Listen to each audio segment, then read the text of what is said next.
So, tough. Yeah. I called it, there's always money for war. We'll take from the children, we'll take from the poor, we'll take from the disabled, the most insecure. That pile of cash, what the hell is it for? We'll always find money for war. We'll defund health and collectors of tax, we'll strip art and culture right up to the max. When you say there's nought left, we'll still ask for more, because we always have to find money for war. Desperate people lost at sea will say they're coming to steal from you and me. We'll take their dinghies, we'll take their oars, because we have to find money for wars. We'll strip education right back to the bone, we'll force council tenants out of their own. We'll defund the courts and undermine laws in our quest to find money for wars. We'll rejig the boundaries, cut loads of MPs. We'll say that it's fairer, aids transparency, yet at the same time we'll make hundreds of lords who will help us find money for wars. And we'll slander your name should you take a stand. Principled opposition has no place in this land. You support terror, you're Hezbollah's whore, if you don't help us find money for war. We have to bomb someone. You don't understand. More bombs is what's needed in that bombed out land. And if we don't do it, they'll come here in their hordes, escaping our money for wars.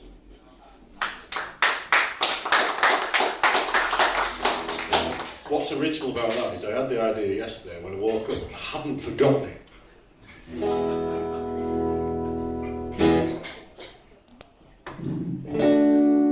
Right, this one is our last stand against the coming Trumpocalypse.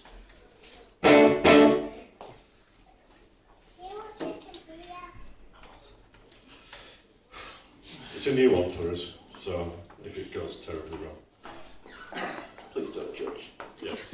Oh yes, we will.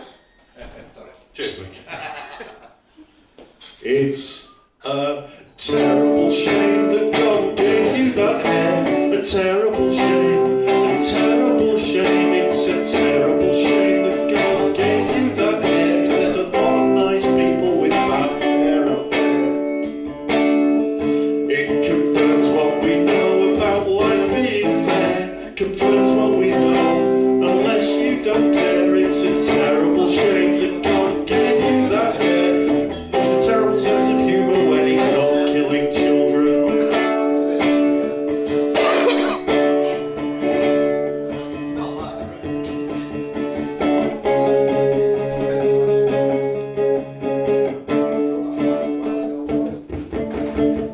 It's a shattering blow that your children are not ashamed of your name, ashamed of your name. It's a shattering blow that your children are not ashamed of the association with dead-eyed stupidity.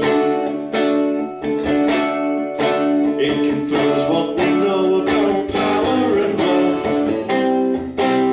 and sticks to itself. It's a terrible shame that your family are not more than Russian rollers on the step to a heart attack.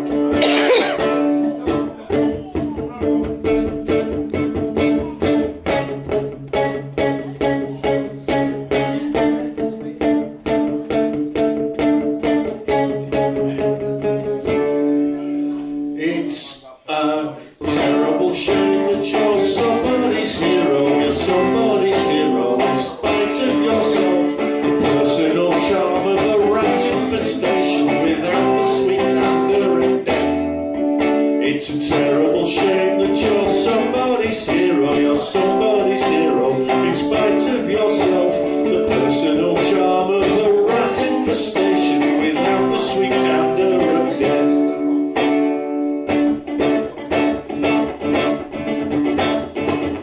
Spew, balmy hairdo. It's not very much. That one's called It's a Terrible Shame. And it's dedicated to that colossal fuck trumpet, Donald Trump. Well, he deserves it.